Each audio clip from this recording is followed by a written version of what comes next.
అందరికీ క్రీస్తు నామమున వందనములు తెలియజేయుచున్నాను. అందరు బాగున్నారా? అందరూ క్షేమంగా ఉండాలని ప్రతిరోజు మీ కొరకు ప్రార్థన చేస్తున్నాను. 2025 సంవత్సరము మే నెల 11వ తారీఖున తండ్రి అయిన దేవుడు పరిశుద్ధ గ్రంథం నుండి ఈరోజు మన కొరకు వాగ్దానము పంపినారు. అదేమనగా రోమా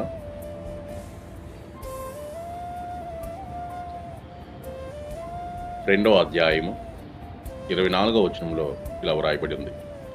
క్రైస్తవులమని చెప్పుకోకండి, అది దేవునికి అవమానము. వ్రాయబడిన ప్రకారము మిమ్మును బట్టియే గదా దేవుని నామము అన్యజనుల మధ్య దూషింపబడుచున్నది.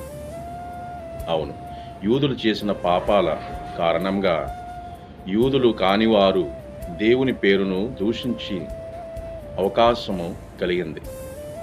అలాగే ఈ దినాలలో విశ్వాసులం క్రైస్తవులం అని చెప్పుకునేవారు చేసే పాపాలు కారణంగా భక్తిహీనులు క్రీస్తు నామాన్ని దూషించే అవకాశం కలుగుతుంది.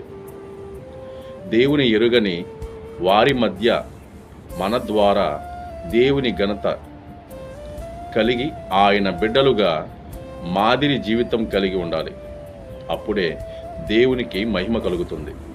ఇంతటితో ఈ పరిశుద్ధ వాక్యము మన జీవితంలో ఈ రోజున నెరవేరునుగాక. ఆమేన్. Praise the lord.